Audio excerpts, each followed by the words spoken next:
published, 9 o'clock EDT, the 4th of May 2018, updated, 9:40 EDT, the 4th of May 2018. Proud Meghan Markle will have both her parents at her wedding to Prince Harry later this month, and the divorced couple will meet the Queen days before the ceremony, it can be revealed. Yoga teacher Doria Ragland and reclusive former Hollywood lighting director Thomas Markle will travel to the UK from the US in the week before the May 19 ceremony at Windsor Castle. The divorced couple will be introduced to all senior members of the royal family including the monarch, Prince Philip, Prince Charles, the Duchess of Cornwall and the Duke and Duchess of Cambridge in advance of the big day. Astonishingly, it was also confirmed today that Prince Harry still hasn't met his fiancée's father, and won't until he flies over for the wedding. In addition, it emerged that 96-year-old Prince Philip could miss the wedding as he continues to recover from his hip operation on April 4,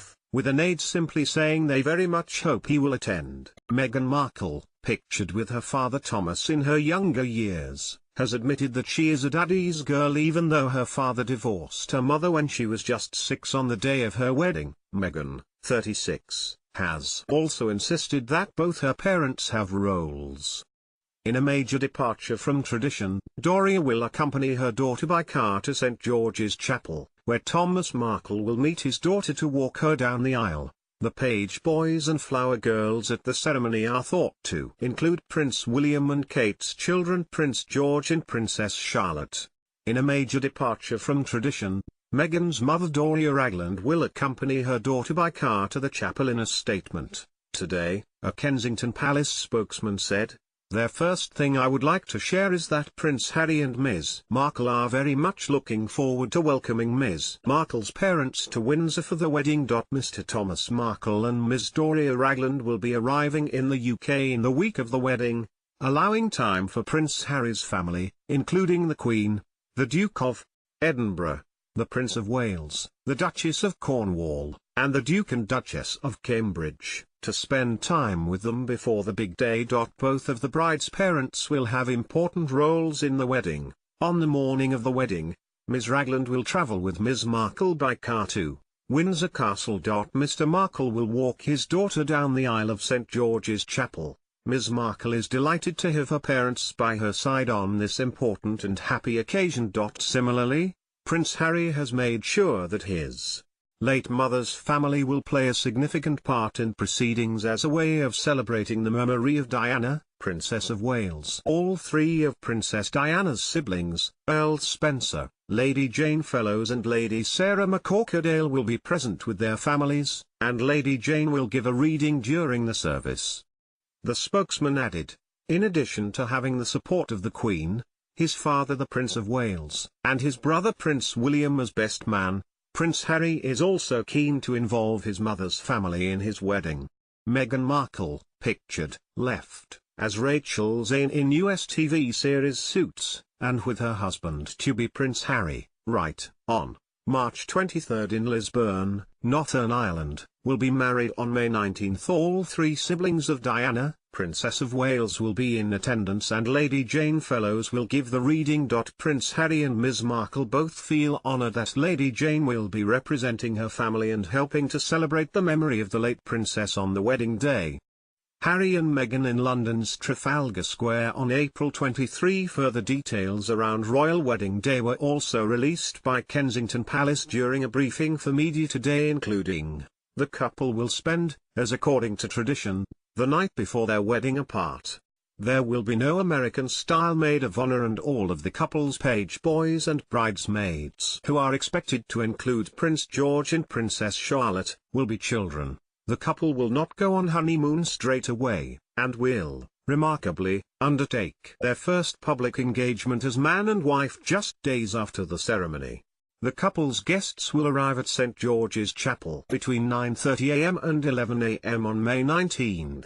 Guests will be arriving at the Round Tower by coach and will be seen walking to the south door of St. George's Chapel.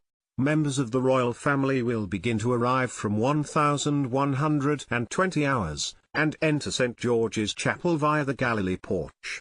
Some will be on foot, and others will arrive by car. Prince Harry and his brother the Duke of Cambridge, who is his best man, will arrive at St. George's Chapel most likely by foot and will enter via the West Steps. This will allow their Royal Highnesses to acknowledge the 1,200 members of the public invited into the castle precincts, including the 200 charity representatives gathered in the Horseshoe Cloister at the bottom of the steps. On the morning of the wedding, Meghan will get ready with her mother and girlfriends at a mystery location.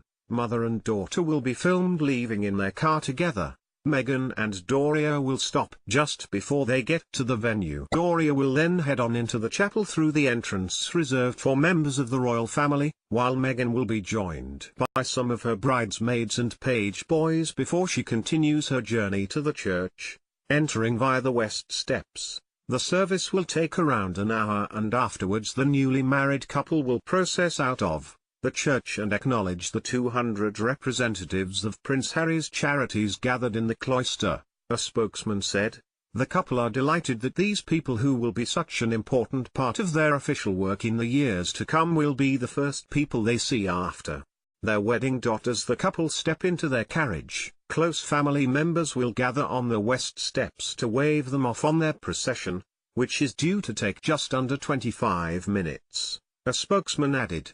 Prince Harry and Ms. Markle are very much looking forward to this part of the day. It will be their chance to express their gratitude for the goodwill and warm wishes they have received from all quarters in the months since their engagement.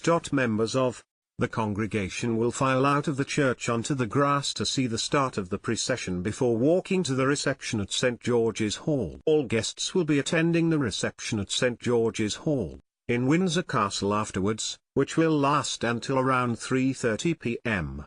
Later the bride and groom will be photographed by media departing Windsor Castle for the evening reception at Frogmore House. There will be no US-style rehearsal dinner, although there will, clearly, be rehearsals. There will be plenty of chances for family and friends to catch up during the week before, a spokesman said. The page boys and flower girls at the ceremony are thought to include Prince George, left, and Princess Charlotte, right. Harry and Meghan will marry at St. George's Chapel, above.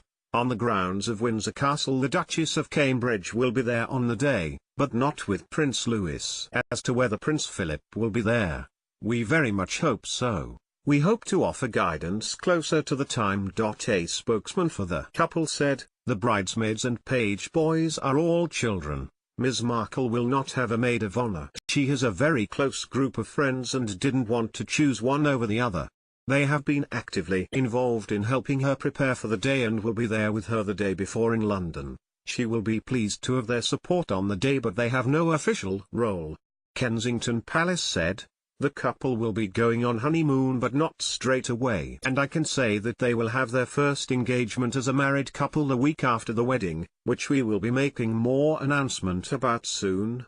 They will not conduct any more engagements between now and the wedding. Asked whether the couple would kiss for the cameras on the steps of the chapel, their spokesman laughed. I have no comment on kissing today. A Kensington Palace spokesman said, on the day itself we expect Windsor to be very busy. The council has worked with partners including Thames Valley Police to plan what will be a fantastic day of celebrations.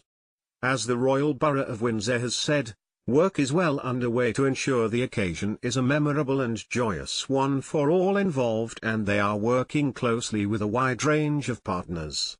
Preparations for the royal wedding continue in Windsor today as structures are put up for the crowds and media. Union Jack bunting is flown across the streets of Windsor today ahead of the hotly anticipated royal wedding on May 19. Rail operators will be putting on extra trains and there will be park and float services, arriving by boat, to help people get into town. Visitors are encouraged to plan ahead and book all travel arrangements early so they can make the most of their trip. I would very much appreciate the media's assistance in spreading the message that visitors to Windsor will have a chance to be part of a very special day, but those who will be heading to the town really do need to plan their journeys carefully. The Royal Borough of Windsor has confirmed that preparations include a 6,000 space pre-booked car parking area at their review ground, just off the Long Walk, food stalls and facilities, including big screens showing live footage of their wedding and procession, on the Long Walk and in Alexandra Gardens. Viewing areas along the whole procession route: Castle Hill, High Street, Sheet Street, Kings Road, Albert Road and the Long Walk. A team of 140 Royal Borough ambassadors have volunteered to help steward the event and assist visitors throughout the day. The town centre will be decorated with bunting and ceremonial banners along parts of the procession route and live entertainment from local groups throughout the town centre. Concluding the briefing, a spokesman for the couple added,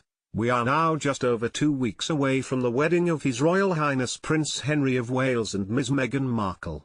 Shop fronts in Windsor have put up decorations to celebrate the royal wedding in the town in 2 weeks' time." This graphic shows what route the carriage procession will take through Windsor on May 19th, as they have travelled around the UK in the months since their engagement last November. Prince Harry and Ms Markle have been incredibly grateful for the support they have received from members of the public. The crowds that have turned out in Nottingham, Cardiff, Brixton, Edinburgh, Birmingham, Belfast, Bath and elsewhere have given Ms Markle a welcome to the United Kingdom marked by warmth, enthusiasm, and a real sense of fun. We said from the outset that Prince Harry and Ms Markle were keen to make sure that members of the public would have the opportunity to feel part of the celebrations on their wedding day. This is their way of expressing their gratitude for the messages of support they have received from around the UK, the Commonwealth, Ms Markle's home country of the United States, and right around the world. As we said back in November, this wedding will be guided by tradition, allowing everyone to celebrate what makes royal weddings so special, but also one which reflects the personalities of Prince Harry and Ms Markle. Prince Philip might miss the royal wedding. Kensington Palace is hopeful the Duke of Edinburgh will have recovered from hip replacement in time to attend. Royal aides will take guidance on whether Prince Philip should attend the royal wedding closer to the event. Buckingham Palace is hopeful Prince Philip will be at the royal wedding, although his attendance is not guaranteed. It emerged today. The Duke of Edinburgh is currently recuperating from a hip replacement and may have to be aided with a stylish stick or cane at the ceremony. Asked whether Philip would be at the wedding, a palace aide said today, "We very much hope so. Royal staff will take guidance on whether he is well enough to attend closer to the time," the member of staff added. The Duke of Edinburgh was admitted to the private King Edward VII Hospital in early April for surgery after a month of severe discomfort on the advice of doctors. It seems as if the 96-year-old, who is likely to still be using walking sticks or crutches at this stage, was keen not to be seen incapacitated, so left 10 days later after a prolonged rest. Buckingham Palace said he would continue his recovery at Windsor Castle, where the Queen is in residence, and both the Queen and Princess Anne have said he is in good form. The elderly royal will have already begun his rehabilitation, moving with the aid of a stick or crutches, and will face weeks of physiotherapy as he learns to walk again on his new hip. The Queen Mother underwent 2 successful hip replacement operations in the 1990s, first a planned procedure when aged 95, then later an emergency operation when 97 following a fall. For about a month before his operation, the Duke had complained about trouble with the joint, but medical experts have said a few weeks after a hip replacement patients are usually back to their normal lifestyle, free from pain.